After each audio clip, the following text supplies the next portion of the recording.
Baby found a German Shepherd. Behind a wall of mirrors, what happened next? Left. Everyone's speechless. What happened next will shock you. A 5-year-old boy discovered something behind an old mirror that would change everything. Before we dive into this unbelievable story, make sure to like, share, subscribe, and let us know in the comments where you're watching from. The story you're about to listen to will leave you speechless. Rain hammered against the tall windows of the old mansion like angry fists. 5-year-old Jake pressed his small nose against the cold glass, watching water streak down in twisted patterns. The house felt different today. Quieter. More mysterious. "Grandma Rosie?" Jake called out, his voice echoing through the empty hallway. No answer, just the sound of rain and something else. Something that made his heart beat faster. Grandma Rosie had gone to town for groceries, leaving Jake alone in the massive house that had been in their family for generations. She always told him stories about the old days when the house was full of magic tricks and circus performers. Grandma Rosie used to be a famous magician before she retired to take care of Jake. Jake's parents died in a car accident when he was 3. He barely remembered them, but Grandma Rosie made sure he never felt alone. She filled the house with warmth, laughter, and the most amazing magic tricks Jake had ever seen. But today, something felt different. The rain grew heavier, and Jake noticed a sound coming from somewhere deep in the house. It was faint, almost like crying, but not quite human. His curiosity got the better of him. Grandma Rosie had always told him to stay away from the old performance wing of the house. She said it was dangerous, with broken floors and sharp objects everywhere. "Just a quick look," Jake whispered to himself. He tiptoed down the long hallway, past family portraits that seemed to watch him with their painted eyes. The wooden floors creaked under his small feet. Each step took him closer to the forbidden wing of the house. The door to the performance hall was slightly open, even though Grandma Rosie always kept it locked. Jake's heart pounded as he pushed it open just enough to squeeze through. Inside, the room was like stepping into another world. Tall mirrors covered every wall, some cracked, some tilted at strange angles. Old circus props lay scattered around. Colorful scarves, wooden boxes, and rusty metal rings. Dust particles danced in the gray light, filtering through dirty windows. Jake had never seen anything like it. It was like a magical maze made of reflections. He could see himself from every angle, multiplied into infinity. Some mirrors made him look tall and thin, others short and wide. He giggled despite the eerie atmosphere. Then he heard it again. That crying sound. This time, it was clearer. It was definitely coming from somewhere in this room. Jake stood perfectly still, listening. The sound seemed to bounce off the mirrors, making it impossible to tell where it was coming from. "Hello?" Jake called out softly. The crying stopped immediately. Jake's skin prickled with goosebumps. Something was definitely in here with him.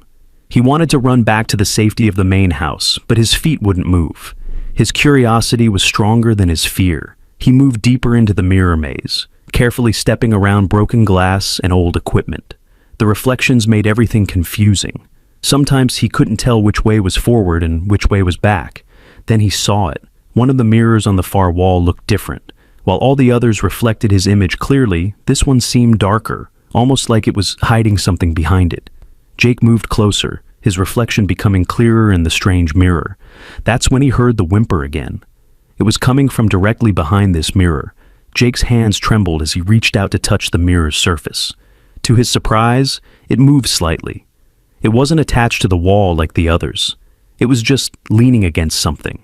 With all his strength, Jake managed to push the heavy mirror aside. Behind it was a small opening in the wall, just big enough for a child to crawl through. The whimpering was louder now, and Jake could hear heavy breathing. Someone or something was trapped back there. "Don't be scared," Jake whispered. "I'm here to help." He squeezed through the opening and found himself in a small, dark space behind the wall. It smelled musty and old, like forgotten secrets. As his eyes adjusted to the darkness, he saw her.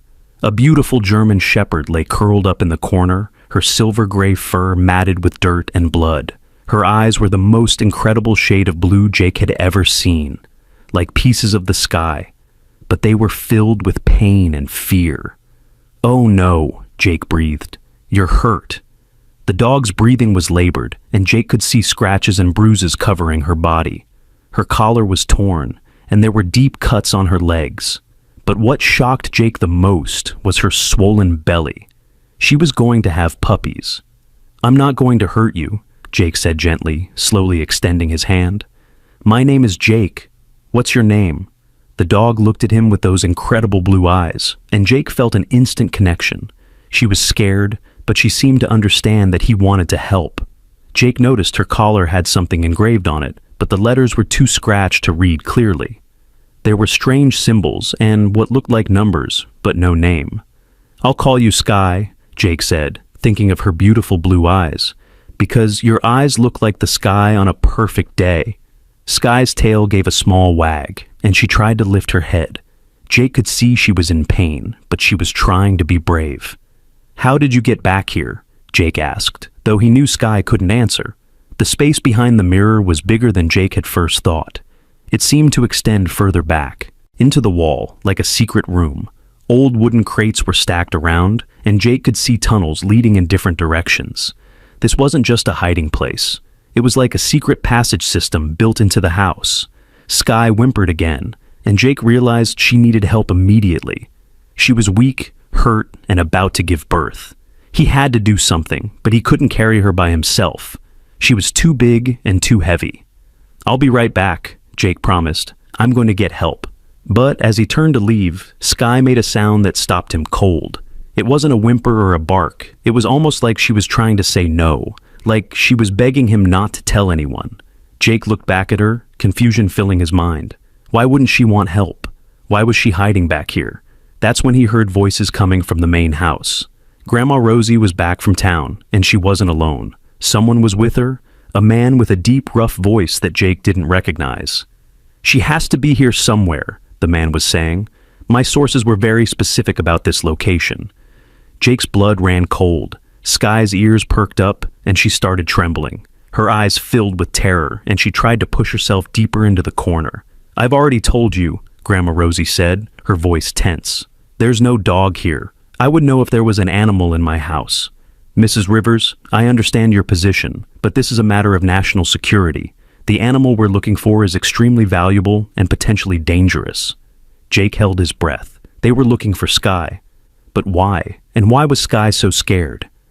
"I'm Agent Marcus," the man continued.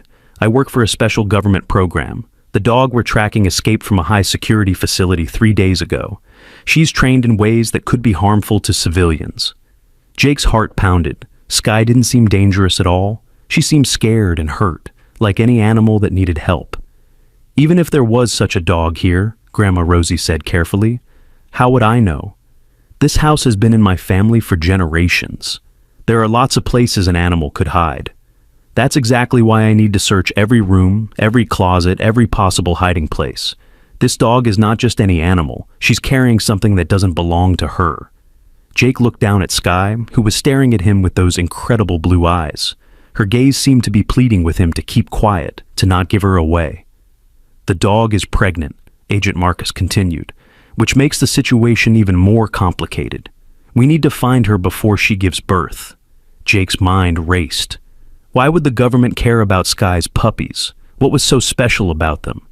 "I suppose you can look around," Grandma Rosie said reluctantly. "But I expect you to be respectful of my property and my grandson. He's been through enough in his young life." Jake heard footsteps moving through the house, getting closer to the performance hall. He had to make a decision fast. He could reveal Sky's location and let these people take her away, or he could protect her and try to figure out what was really going on. He looked at Sky again. She was still trembling, but her eyes held a spark of hope, like she was trusting him to make the right choice. "I won't let them take you," Jake whispered. "I promise." Sky's tail wagged once, very gently, and Jake knew he had made the right decision. But he also knew this was just the beginning. Whatever was happening here was much bigger than a lost dog, and Jake was about to find himself in the middle of something that would test his courage in ways he never imagined. The footsteps were getting closer, and Jake could hear Agent Marcus talking to Grandma Rosie about search protocols and security clearances. He had to find a way to keep Sky safe while figuring out the truth about who she really was and why everyone was so desperate to find her. But first, he had to get her out of this hiding place and somewhere safer, somewhere he could take care of her and help her when the puppies came. And he had to do it all without anyone knowing. Jake squeezed Sky's paw gently. "Trust me," he whispered. "We're gonna figure this out together." The footsteps grew louder, and Jake knew he had only minutes before Agent Marcus would reach the performance hall. He looked around the secret space behind the mirror, his mind racing. There had to be another way out of here. "Stay quiet," Jake whispered to Sky. "I'll be right back." He crawled deeper into the hidden passage, following a narrow tunnel that seemed to run along the inside of the walls. The wooden boards creaked softly under his weight, but the sound was muffled by the thick walls. After crawling for what felt like forever, Jake found himself looking through a small crack in the wall. He was behind the kitchen now, and he could see Grandma Rosie standing near the stove, her hands shaking slightly as she made tea. Agent Marcus was nowhere to be seen, which meant he was probably searching the other rooms. Jake crawled back to Sky as quickly as he could. She was lying exactly where he had left her, but her breathing seemed more labored now. The stress of hearing the voices was making her condition worse. "I found a way," Jake whispered, "but we need to move you somewhere safer." Sky tried to stand, but immediately collapsed back down. She was too weak to walk, especially with her injuries and the weight of the puppies she was carrying. Jake's mind raced. How could he possibly move a full-grown German Shepherd without anyone noticing? Then he remembered something. In the performance hall, among all the old circus equipment, there was a large wooden cart that magicians used to transport their props. "Wait here," Jake told Sky. "I have an idea." He squeezed back through the mirror opening and into the performance hall. The voices were getting closer, and Jake could hear Agent Marcus talking to Grandma Rosie about checking the restricted areas of the house. Jake moved quickly but carefully through the maze of mirrors, trying not to knock anything over. The wooden cart was in the far corner, buried under old velvet curtains and rope. It was heavy, but Jake managed to drag it across the floor toward the hidden mirror. Just as he reached the opening, he heard the door to the performance hall creak open. "What's this room?" Agent Marcus asked. "It's just old circus equipment," Grandma Rosie replied. "I used to perform magic shows here years ago. Everything's been sitting here collecting dust ever since." Jake's heart stopped. They were in the room with him. He quickly pulled the cart behind a large mirror and crouched down, making himself as small as possible. "These mirrors," Agent Marcus said, his voice closer now. "They could hide a lot of things. We need to check behind each one." Jake held his breath. If Agent Marcus found the loose mirror, he would discover Sky immediately. And then what? Would they take her away? Would they hurt her? "Agent Marcus," Grandma Rosie said firmly, "I've been living in this house for over 40 years. If there was a dog hiding somewhere, don't you think I would know about it?" "Sometimes animals are smarter than we give them credit for," Agent Marcus replied. "Especially this one. She's been trained to hide, to avoid detection. She could be anywhere." Jake heard footsteps moving around the room, getting closer to his hiding spot. He pressed himself against the wall, wishing he could disappear completely. "What's this?" Agent Marcus asked suddenly. Jake's blood ran cold. Had he found the cart? Had he noticed the loose mirror? "That's just an old prop cart," Grandma Rosie said. "I used it to move equipment around during shows." "It's been moved recently," Agent Marcus observed. "There are fresh drag marks in the dust." Jake's heart pounded so hard he was sure everyone could hear it. He had to do something, but what? He was just a 5-year-old kid against a government agent. "My grandson plays in here sometimes," Grandma Rosie said quickly. "Even though I've told him not to. Children don't always listen, you know." Agent Marcus was quiet for a moment. Then Jake heard him walking away from the cart, moving toward the other side of the room. "We'll need to set up surveillance," Agent Marcus said. "The dog might return to this area. It's the perfect hiding spot." "Surveillance?" Grandma Rosie's voice was sharp. "In my home? Around my grandson? It's for everyone's safety, Mrs. Rivers. This animal is not what it seems." Jake waited until their voices faded away, then carefully made his way back to the hidden opening. Sky was still there, but she looked even weaker than before. Her eyes were closing, and Jake could see she was struggling to stay conscious. "I'm going to get you out of here," Jake whispered, "but I need you to trust me completely." Working as quietly as possible, Jake managed to get the cart positioned near the opening. Getting Skye onto it was the hardest part. She was heavy, and Jake had to support most of her weight while trying not to hurt her injured legs. "Come on, Skye," Jake encouraged. "You can do this." Skye seemed to understand what Jake was trying to do. With what little strength she had left, she helped him get her onto the cart. Jake covered her with the old velvet curtains, making sure she could still breathe, but was completely hidden from view. Now came the really dangerous part. Jake had to get Skye out of the performance hall and to somewhere safe, all while avoiding Agent Marcus and not worrying Grandma Rosie. Jake had an idea. There was an old servant staircase that led from the performance hall down to the basement. Grandma Rosie had shown it to him once, explaining that it was how the circus performers used to move between floors without disturbing the audience. The staircase was narrow and steep, but it would take them directly to the basement storage room. From there, Jake could figure out his next move. Pushing the cart was harder than Jake had expected. Skye's weight made it difficult to control, and the wheels squeaked softly as they rolled across the floor. Every sound seemed impossibly loud in the quiet house. Jake managed to get the cart to the hidden door that led to the servant's staircase. The door was small and painted to look like part of the wall, so most people never noticed it. Getting the cart down the stairs was terrifying. Jake had to go slowly, using his whole body to prevent the cart from rolling too fast. If he lost control, Skye could get seriously hurt. "Almost there," Jake whispered to Skye, who was still hidden under the curtains. Finally, they reached the basement. Jake had only been down here a few times before, and it was dark and full of shadows. Old furniture was stacked everywhere, covered with white sheets that looked like ghosts in the dim light. Jake found a corner behind a stack of old trunks where the cart would be completely hidden. He carefully helped Skye down from the cart and made a comfortable bed for her, using some old cushions and blankets he found in the storage containers. "This is better," Jake said softly. "No one will find you here." Skye's eyes looked grateful, and she managed to lick Jake's hand once before closing her eyes to rest.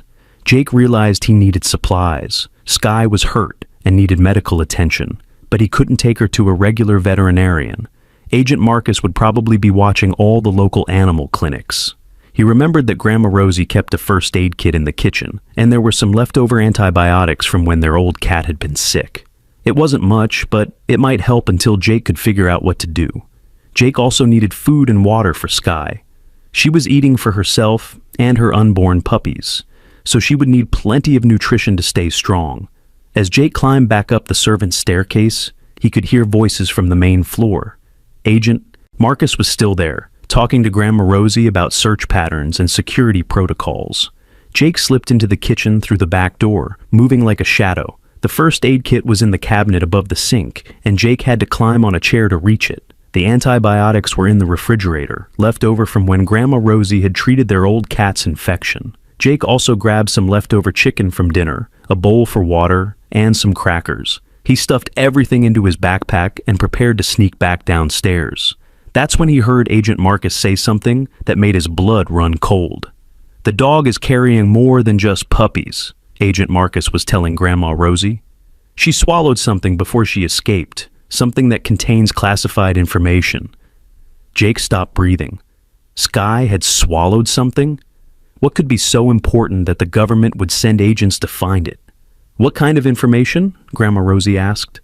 "I can't discuss the details, but I can tell you that if that information falls into the wrong hands, it could compromise national security operations around the world." Jake's mind reeled. This wasn't just about a lost dog. This was about secrets and spies and things that Jake had only seen in movies. "The dog was part of a special program," Agent Marcus continued. "She was trained to carry sensitive materials in ways that couldn't be detected by normal security measures. When she escaped, she took something with her that doesn't belong to her." "And you think she's here?" Grandma Rosie asked. "All our tracking led to this area. The dog is smart, but she's also injured and pregnant. She would need somewhere safe to hide, somewhere she could give birth to her puppies. A place like this, with lots of hiding spots and someone who might take pity on her." Jake felt sick. If Agent Marcus was telling the truth, then Skye was in even more danger than he had thought. They weren't just looking for her because she was a valuable trained animal. They were looking for her because she had something they desperately needed. But Jake had looked at Skye's collar and hadn't seen anything unusual, just scratches and strange symbols. Could she have hidden something somewhere else? As Jake snuck back down to the basement, his mind was full of questions. Why had Skye escaped? What had she taken? And most importantly, who was she really running from? When Jake reached the basement, he found Skye exactly where he had left her, but something was different. She was awake and alert, her blue eyes fixed on something in the shadows. "What is it, girl?" Jake whispered. Skye's ears were perked up, and she was staring at one of the old trunks in the corner. Jake followed her gaze and noticed something he had missed before. The trunk had been moved. There were fresh scrape marks on the floor around it, as if someone had been pushing it around recently. But Jake knew no one had been in the basement. He and Skye were the only ones who had been down here, unless Skye had moved it herself. Jake walked over to the trunk and tried to lift the lid. It was locked, but the lock was old and rusty. With some effort, Jake managed to pry it open. Inside, he found something that made his heart race. Military uniforms, medals, and photographs. But not just any photographs. Pictures of dogs in military gear, performing incredible feats of bravery and skill. And in the center of it all was a photograph of a beautiful German shepherd with incredible blue eyes. The same blue eyes that were watching Jake from across the room. It was Skye.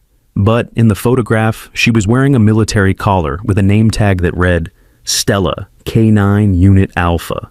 Jake's hands shook as he picked up the photograph. Skye wasn't just any dog. She was a military hero. But if she was such a hero, why was she running? And why was Agent Marcus hunting her like she was a criminal? Jake looked at Skye, who had managed to stand up and walk over to the trunk. She was still weak, but she seemed driven by something important. Skye reached into the trunk with her mouth and pulled out something Jake had missed. A small metal device, no bigger than a thumb drive, attached to a thin chain.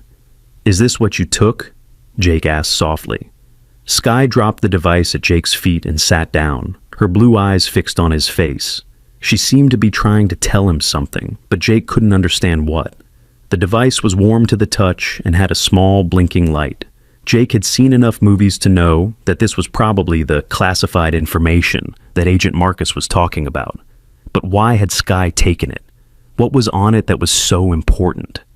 Jake was about to examine the device more closely when he heard something that made his blood freeze. Footsteps on the stairs. Someone was coming down to the basement.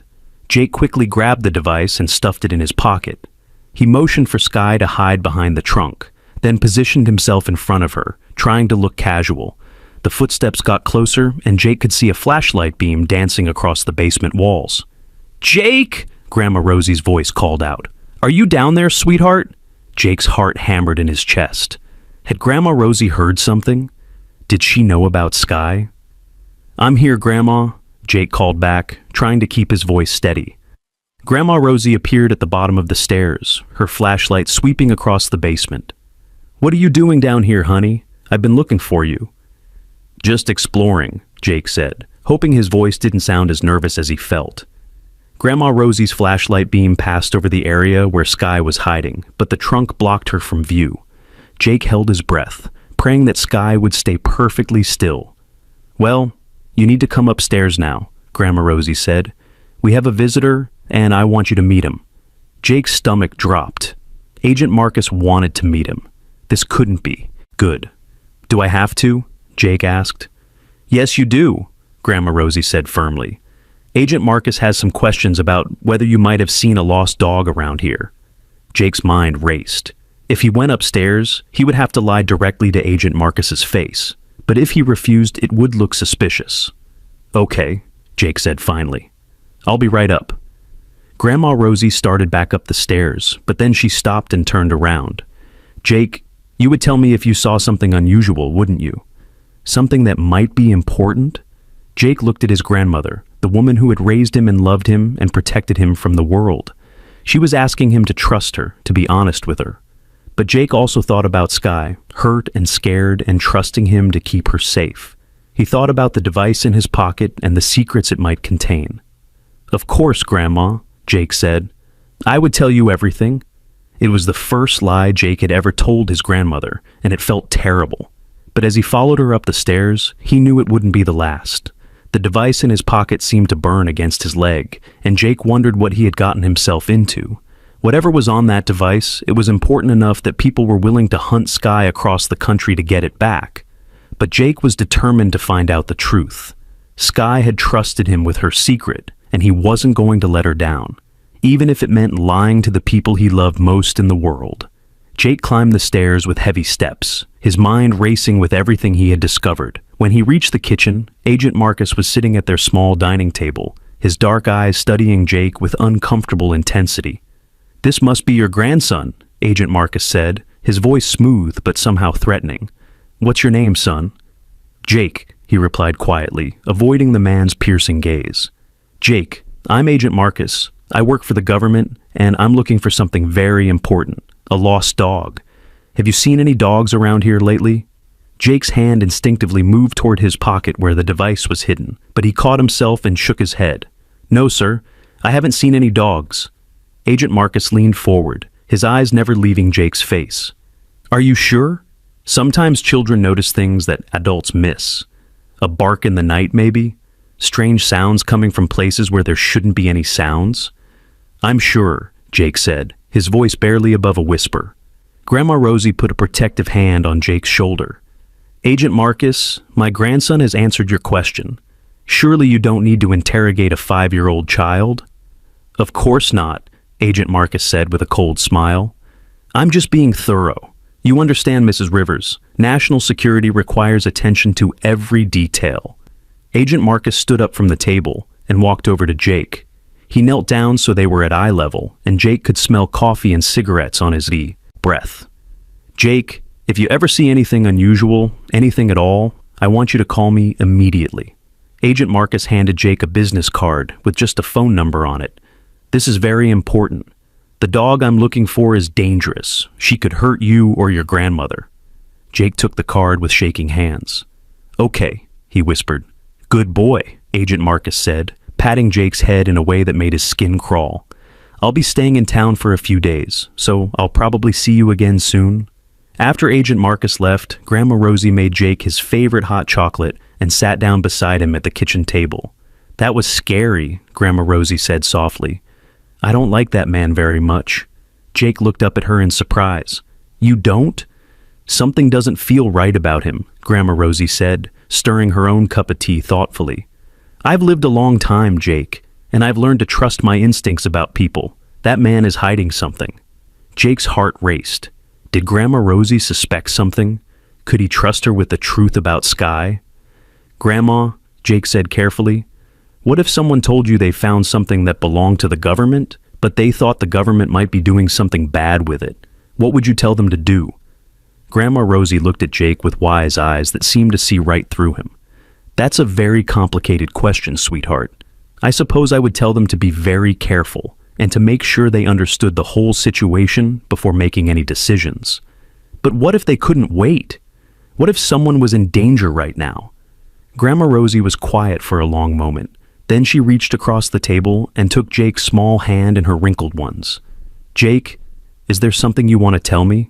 Jake looked into his grandmother's kind eyes and almost told her everything. Almost. But then he thought about Agent Marcus and his cold smile, and he remembered how scared Skye had been when she heard his voice. "No, Grandma," Jake said. "I was just wondering." That night, after Grandma Rosie had gone to bed, Jake snuck back down to the basement with more food and water for Skye. He also brought the device, hoping that somehow Skye could help him understand what it was. Skye was awake when Jake arrived, and she seemed stronger than before. The food and rest had helped, but Jake could see she was still in pain. "I brought you dinner," Jake whispered, setting down a bowl of chicken and rice. While Skye ate, Jake examined the device more carefully. It was made of black metal and had a small screen that was currently dark. There were no buttons or switches that Jake could see, just a single small port that looked like it might connect to a computer. "What is this, Skye?" Jake asked, holding the device where she could see it. Skye finished eating and walked over to Jake. She sniffed the device, then gently took it in her mouth and carried it to the old trunk. She dropped it next to the trunk and began pawing at the ground. Jake understood.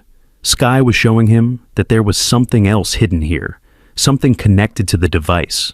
Jake looked more carefully at the area around the trunk and noticed that one of the floorboards was slightly loose, When he pried it up, he found a small waterproof bag containing more items. Inside the bag were photographs, documents, and what looked like a small computer tablet.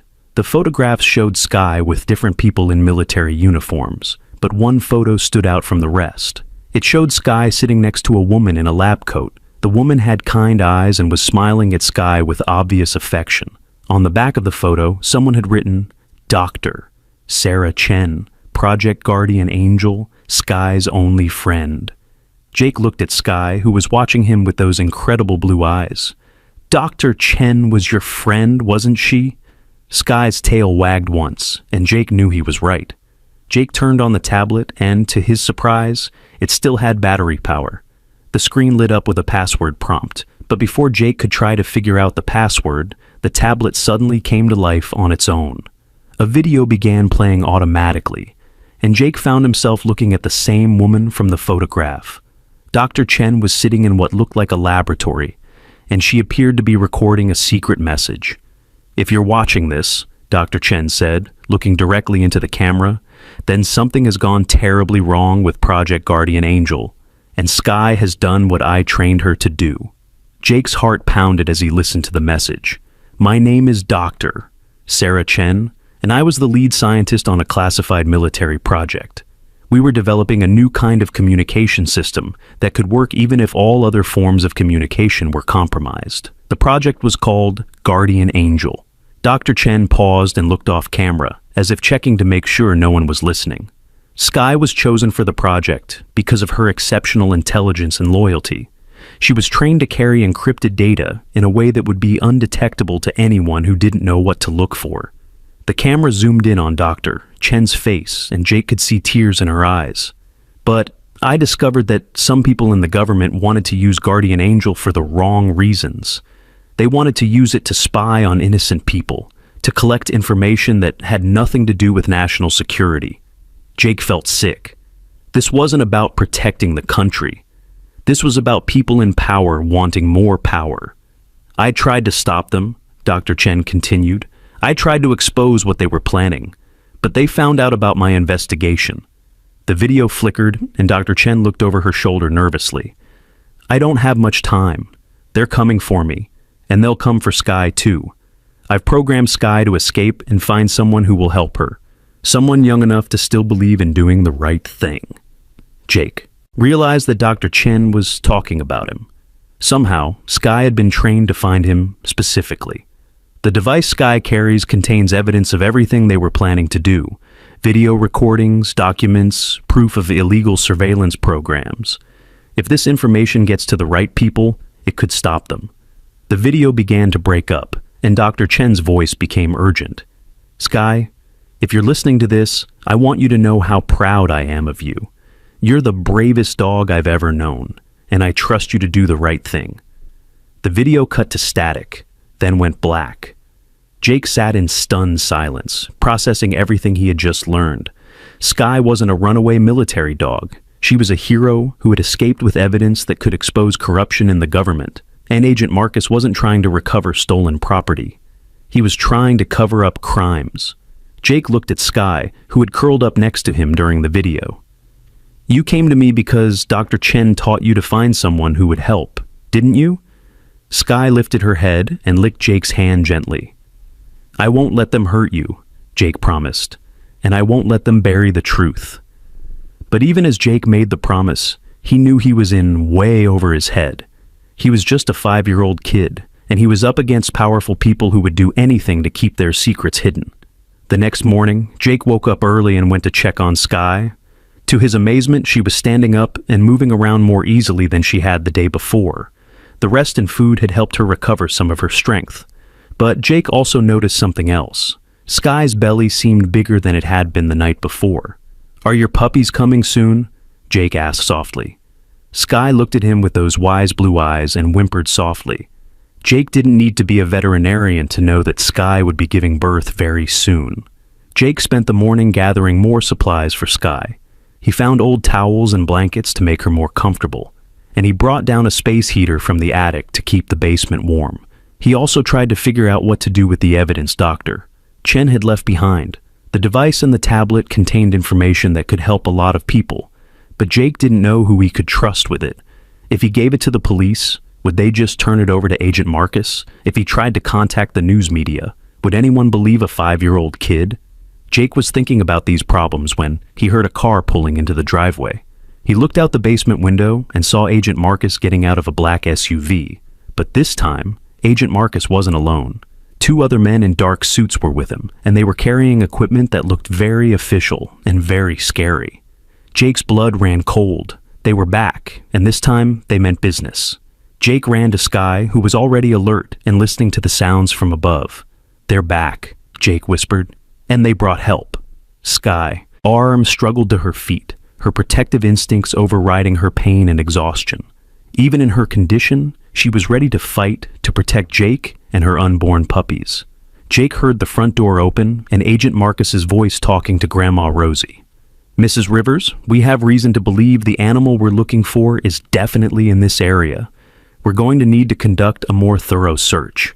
"I've already told you," Grandma Rosie said, her voice tense. "There's no dog here. Nevertheless, we have authorization to search every inch of this property, including areas that might not be immediately obvious." Jake's heart sank. They had authorization now. That meant they could search anywhere they wanted, including the basement. "My grandson is in the house," Grandma Rosie said firmly. "I won't have you frightening him with your invasive search." "The boy will be fine," Agent Marcus said coldly. "In fact, I'd like to speak with him again. Sometimes children remember things they forgot to mention the first time." Jake knew he was running out of time. Agent Marcus was going to search the basement, and when he did, he would find Sky. And once he had Sky, he would have the evidence too. Jake looked at the device and the tablet, then at Sky, who was watching him with complete trust. "I have to get this information to someone who can help," Jake whispered, "but I can't leave you here alone." Sky seemed to understand the impossible situation they were in. She walked over to the hiding place where they had found the evidence and began digging at the loose floorboard again. "What is it?" Jake asked. Sky pulled out something Jake had missed before, another small device, this one with a blinking red light. Jake realized what it was immediately. It was some kind of transmitter or beacon. "You can send the information somewhere?" Jake asked. Sky barked once, very softly. Jake quickly connected the evidence device to the transmitter, following his instincts about how the technology might work. The lights on both devices began blinking in sync. "Where are you sending it?" Jake asked. Sky couldn't answer, but Jake hoped that Dr. Chen had programmed the system to send the evidence to someone who could be trusted. Maybe other scientists or journalists or government officials who weren't part of the conspiracy. The transmission took only a few minutes, but to Jake, it felt like hours. Every second, he expected to hear footsteps on the basement stairs. When the lights stopped blinking, Jake knew the evidence had been sent, but he also knew their problems weren't over. "Jake!" Grandma Rosie's voice called from upstairs. "Come up here, please." Jake looked at Sky, who was now lying down again, her breathing heavy. The stress and activity had exhausted her, and Jake could see that the puppies would be coming very soon. "I have to go," Jake whispered, "but I'll be back. I promise." As Jake climbed the stairs, he tried to prepare himself for whatever Agent Marcus had planned. The evidence was safe now, transmitted to people who could use it to expose the truth. But Sky was still in danger, and Jake was the only thing standing between her and the people who wanted to silence her forever. When Jake reached the kitchen, he found Agent Marcus waiting for him with that same cold smile. "Hello again, Jake," Agent Marcus said. "I have some new questions for you." Jake sat down at the table, trying to keep his hands from shaking. Behind Agent Marcus, he could see the 2 other men in suits setting up equipment in the living room. It looked like they were preparing for a major search operation. "Jake," Agent Marcus said, leaning forward, "I want you to think very carefully about our conversation yesterday. Are you absolutely sure you haven't seen or heard anything unusual around here?" "I'm sure," Jake said, but his voice came out smaller than he intended. Agent Marcus studied Jake's face for a long moment. "You know, Jake, lying to a federal agent is a very serious crime, even for children." Grandma Rosie stepped forward, her face flushed with anger. "Agent Marcus, you have no right to threaten my grandson. He's told you the truth." "Has he?" Agent Marcus asked, never taking his eyes off Jake. "Because my equipment is picking up some interesting signals from this property. Signals that suggest there might be electronic devices hidden somewhere in this house. Jake's heart stopped. The transmitter. Agent Marcus had somehow detected the signal when Jake had sent the evidence.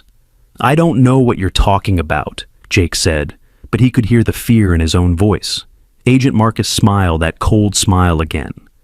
"Of course you don't. Well, I suppose we'll just have to search every inch of this house until we find what we're looking for." Over the next hour, Jake watched helplessly as Agent Marcus and his team systematically searched every room in the house. They moved furniture, opened cabinets, and used strange electronic devices that beeped and flashed as they scanned for hidden objects. Jake kept thinking about Sky down in the basement, probably listening to all the noise and commotion above her. Was she scared? Were the puppies coming? Jake felt terrible that he couldn't be there to help her. "Jake," Grandma Rosie whispered when Agent Marcus was in the other room, "if there's something you need to tell me, now would be the time." Jake looked at his grandmother, seeing the worry and confusion in her eyes. She knew something was wrong, but she didn't know what. "I can't, Grandma," Jake whispered back. "I'm sorry, but I can't." Grandma Rosie's expression softened. "You're protecting someone, aren't you?" Jake's eyes filled with tears, and he nodded slightly. "Then you're doing the right thing," Grandma Rosie said firmly. "No matter what happens, you keep protecting them." Agent Marcus appeared in the doorway. "We've finished searching the main floors," he announced. "Now we need to check the basement and attic." Jake's blood turned to ice. This was it. In a few minutes, Agent Marcus would find Sky, and everything would be over. "I'll show you to the basement," Grandma Rosie said, standing up. "That won't be necessary," Agent Marcus replied. "We can find our own way." As Agent Marcus and his team headed toward the basement stairs, Jake felt panic rising in his chest. He had to do something, but what? He was just a little kid against trained government agents. Then Jake remembered something Dr. Chen had said in her video message. She had trained Sky to find someone who would help her. Someone young enough to still believe in doing the right thing. Maybe being young wasn't a disadvantage. Maybe it was exactly what Sky needed. Jake slipped away from the kitchen and ran to the front of the house. He opened the front door and started screaming at the top of his lungs. "Help! Help! Someone's trying to hurt my dog! Help!" Within minutes, neighbors started coming out of their houses. Mrs. Peterson from next door, Mr. and Mrs. Johnson from across the street, and several other people Jake recognized from around the neighborhood. "Jake, what's wrong?" Mrs. Peterson asked, hurrying over. "These men came to our house and they're trying to take my dog." Jake sobbed, letting real tears fall down his cheeks. "They said they're from the government, but they're being mean to Grandma and they want to hurt my dog." More neighbors gathered around, and Jake could see them exchanging concerned looks. A crowd was forming, and people were starting to ask questions. Agent Marcus appeared at the front door, his face dark with anger. "There's no problem here," Agent Marcus announced. "This is official government business." "What kind of government business involves frightening a child?" Mrs. Peterson demanded. "The kind that's classified," Agent Marcus replied coldly. But the neighbors weren't intimidated. They had known Jake and Grandma Rosie for years, and they didn't like seeing strangers upset them. "Let's see some identification," Mr. Johnson said firmly. Agent Marcus reluctantly showed his badge, but the crowd wasn't satisfied. "If this is legitimate government business, then you won't mind if we call the local police to verify," Mrs. Peterson said, pulling out her phone. "That won't be necessary," Agent Marcus said quickly. But Mrs. Peterson was already dialing. "Hello, police?" "Yes, I'd like to report some suspicious men at the Rivers house claiming to be federal agents." Jake saw Agent Marcus's jaw clench. The last thing he wanted was local police getting involved and asking questions about his official business. "We'll continue our search later," Agent Marcus told his team, "when there are fewer distractions." As Agent Marcus and his men loaded their equipment back into their SUV, Jake felt a small victory. He had bought Sky some time, but he knew it wouldn't last long. Agent Marcus would be back, probably with more authority and fewer people around to witness what he did. After the neighbors dispersed and Agent Marcus drove away, Grandma Rosie took Jake inside and sat him down at the kitchen table. "That was very clever," she said, "and very brave." "I was scared," Jake admitted. "Being brave doesn't mean you're not scared," Grandma Rosie said. "It means you do the right thing even when you are scared." Jake looked at his grandmother, this woman who had raised him and loved him unconditionally. He made a decision. "Grandma," Jake said, "I need to show you something, but you have to promise me that no matter what happens, you'll help me protect her." "Her?" Grandma Rosie asked. Jake nodded. "Her name is Sky, and she's the bravest dog in the world." Jake led Grandma Rosie down to the basement, his heart pounding with each step. When they reached the bottom, Jake called out softly, "Sky, it's okay. I brought someone to help." Sky emerged from behind the trunk, moving slowly and carefully. When Grandma Rosie saw her, she gasped. "Oh my goodness," Grandma Rosie breathed. "She's beautiful, and she's hurt." Sky looked at Grandma Rosie with those incredible blue eyes, and something passed between them. Jake could see that Sky sensed the same kindness in Grandma Rosie that she had sensed in him. "She's going to have puppies very soon," Jake explained, "and Agent Marcus wants to take her away. But Grandma, she's not just any dog. She's carrying information that could help a lot of people." Jake told Grandma Rosie everything, about finding Sky behind the mirror, about Dr. Chen's video message, about the evidence of government corruption, and about transmitting the information to people who could use it. Grandma Rosie listened to the whole story without interrupting. When Jake finished, she was quiet for a long time. "You did the right thing," Grandma Rosie said finally. "And now we need to keep doing the right thing." "But how?" Jake asked. "Agent Marcus will be back, and next time he won't let neighbors stop him." Grandma Rosie smiled, and for the first time since this whole adventure began, Jake felt a spark of hope. "Jake," Grandma Rosie said, "there are some things about your grandmother that you don't know yet. Some things about my past that might be very helpful right now." Grandma Rosie knelt down next to Sky and gently examined her injuries. Sky seemed to trust her immediately, allowing Grandma Rosie to check her wounds and feel her belly. "She'll give birth tonight," Grandma Rosie said. "Maybe sooner. We need to prepare." As Grandma Rosie and Jake worked together to make Sky more comfortable, Grandma Rosie began to tell Jake about her past. "Before I became a circus magician," Grandma Rosie said, "I worked for the government during the Cold War. I was what they called a communications specialist. I helped develop secret ways for agents to pass information without being detected." Jake stared at his grandmother in amazement. "You were a spy?" "Something like that," Grandma Rosie said with a small smile. "And I learned a lot about how these kinds of operations work. Agent Marcus isn't acting officially. If he was, he would have proper backup and wouldn't be worried about local police getting involved. So, he's working for the bad guys Dr. Chen was talking about?" "It looks that way," Grandma Rosie said, "which means we're not just protecting Sky from the government. We're protecting her from people who are betraying the government." Grandma Rosie disappeared upstairs for a few minutes and came back with a box Jake had never seen before. Inside were devices that looked old but sophisticated, radios, phones, and other equipment Jake didn't recognize. "I kept some of my old tools," Grandma Rosie explained. "I never thought I'd need them again, but it looks like I was wrong." Grandma Rosie set up one of the radios and began adjusting dials and frequencies. Static filled the basement, then gradually cleared into voices. "This is a secure channel," Grandma Rosie explained, "used by people who are still loyal to the real mission of protecting this country." Jake listened as his grandmother spoke in code words and phrases he didn't understand. She was talking to someone, asking for help, calling in old favors. "Yes," Grandma Rosie said into the radio. "Guardian Angel, the package has been delivered, but the courier is still in danger." "I understand. Yes, we can hold position until then." When Grandma Rosie finished her conversation, she turned to Jake with a reassuring smile. "Help is coming," she said, "but we need to keep Sky safe until they get here." Just then, Sky made a sound that was different from anything Jake had heard before.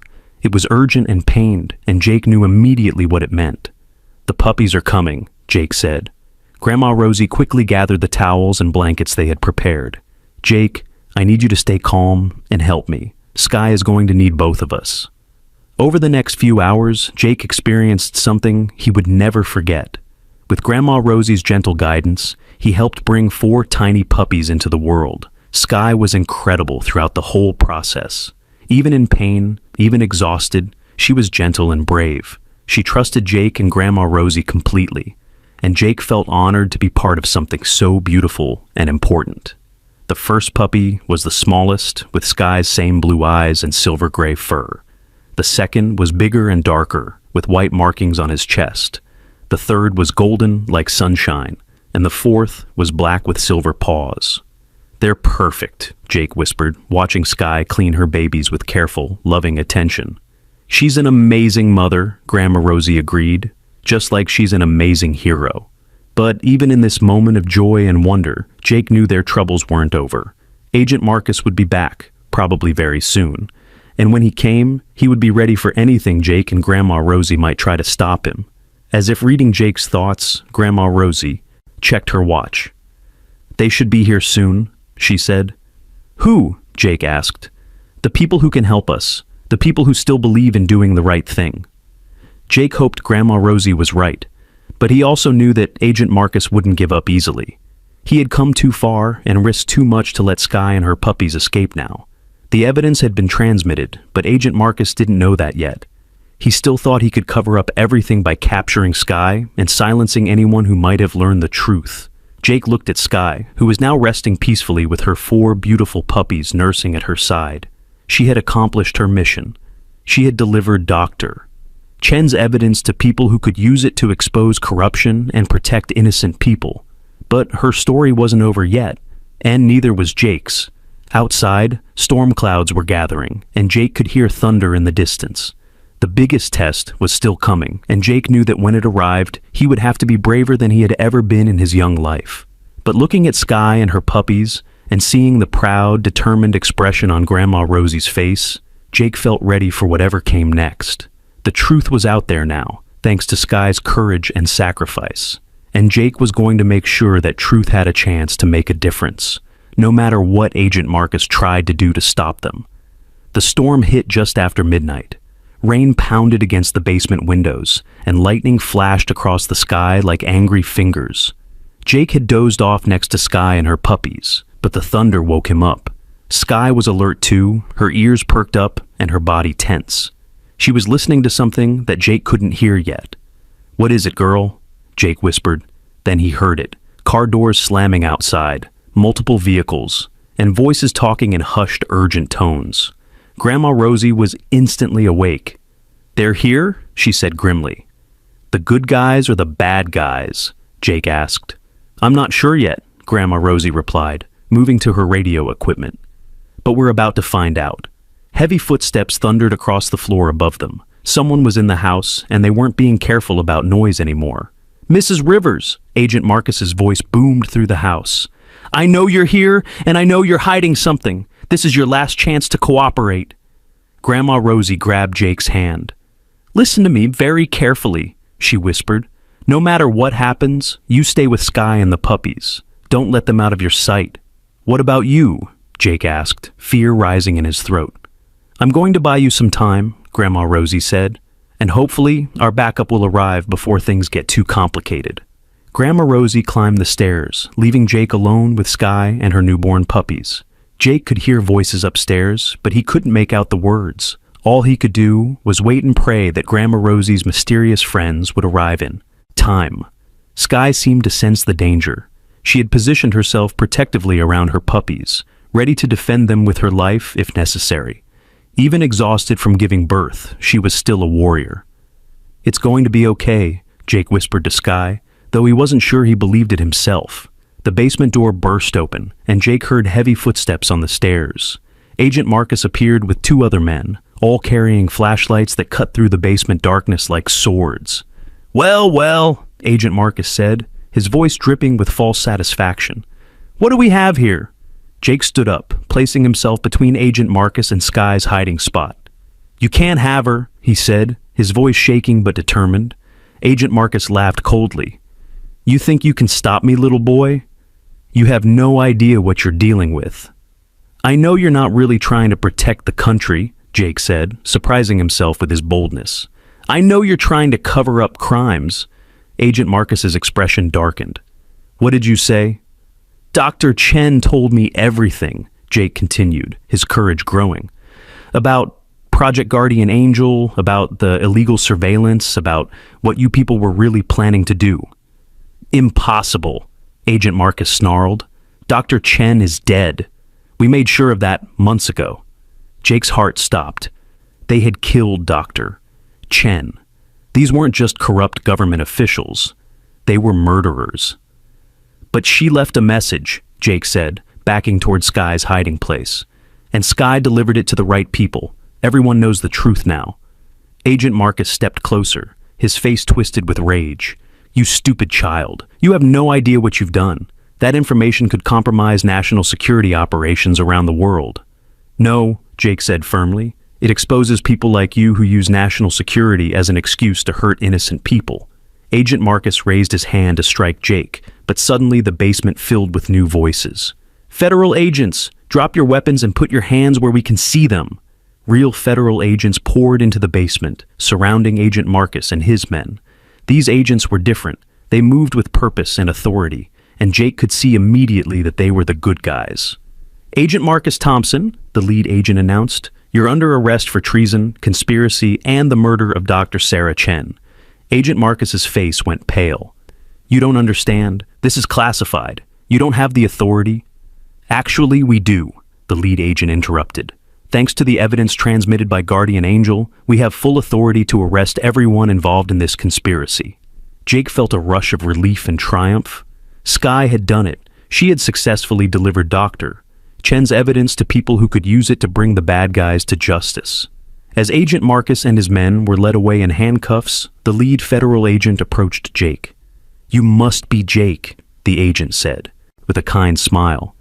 I'm Agent Sarah Martinez. I worked with Dr. Chen before she was killed. Is Sky really safe now? Jake asked. She's safe, Agent Martinez confirmed. And she's a hero.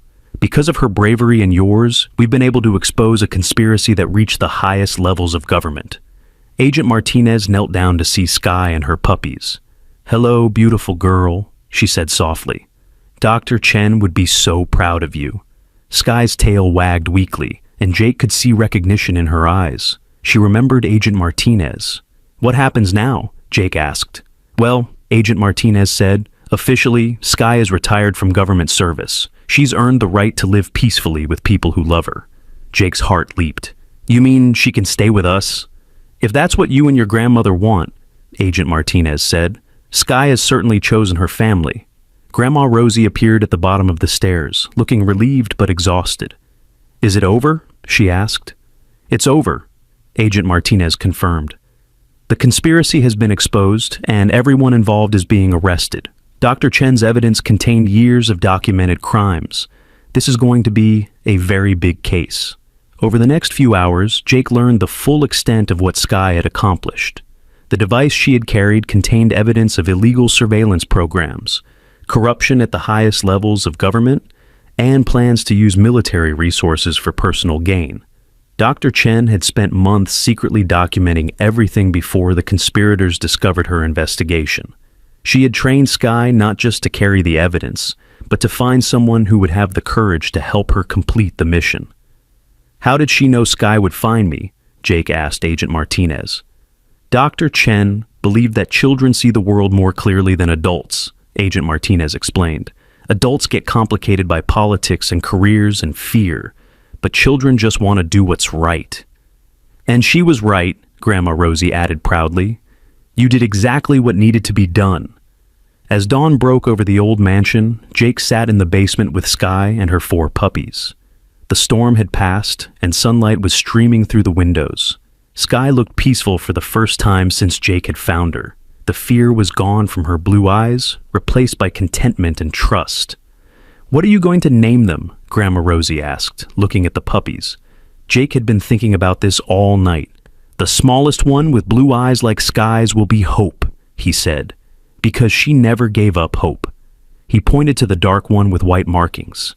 That's courage, because it took courage to do what Sky did. The golden puppy was snuggling close to Sky's side. That's Sunshine, because she brought light into the darkness. And the black puppy with silver paws was already trying to explore beyond his mother's reach. And that's Justice, because that's what this was all about.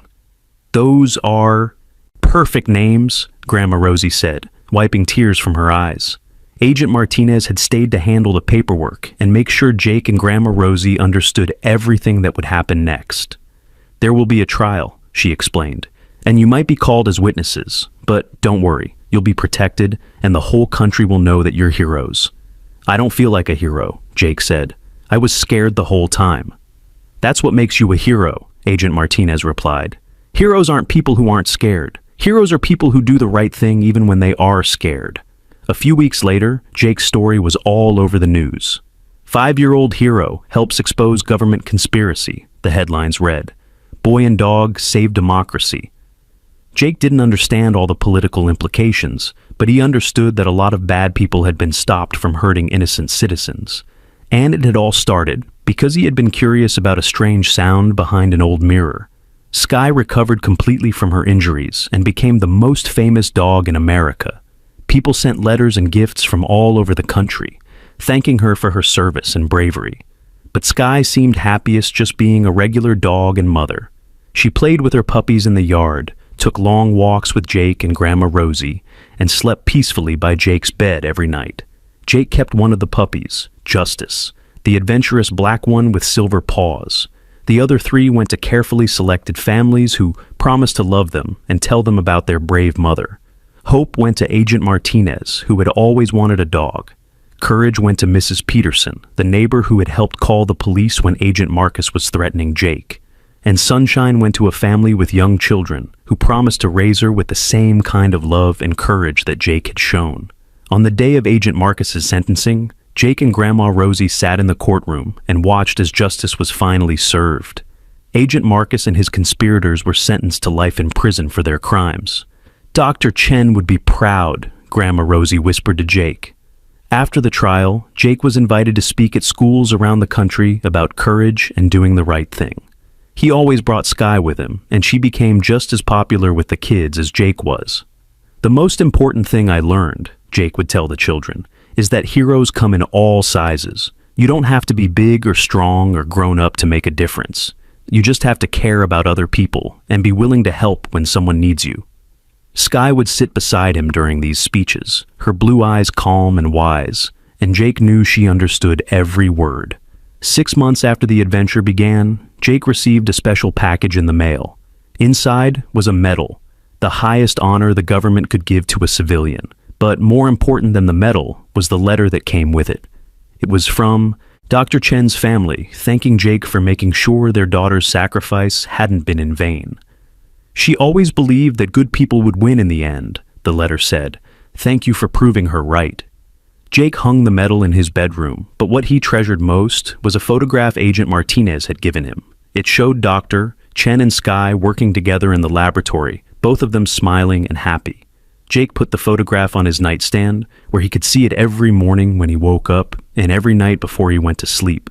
Skye still slept beside his bed, and Justice slept curled up between them. Sometimes Jake would wake up in the middle of the night and watch them sleeping peacefully, remembering how scared and hurt Skye had been when he first found her. Now she was safe, her mission complete, her puppies healthy and happy. She had kept Dr. Chen's promise and delivered the truth to people who could use it to protect others. And Jake had learned something that would stay with him for the rest of his life. Sometimes the most important thing you can do is simply listen when someone needs help and have the courage to act when action is needed. As Jake drifted off to sleep each night, Skye's gentle breathing beside him, he knew that no matter what challenges life brought him, he would always remember the lesson Skye had taught him. Heroes don't have to be big or strong or perfect. They just have to care enough to try. And sometimes, that's enough to change the world. The end of this incredible story proves that courage comes in all sizes, and that even a 5-year-old boy and a brave dog can make a difference when they stand up for what's right. If this story touched your heart, make sure to like, share, and subscribe for more amazing tales of bravery and hope. Let us know in the comments where you're watching from and what you thought of Jake and Skye's incredible journey.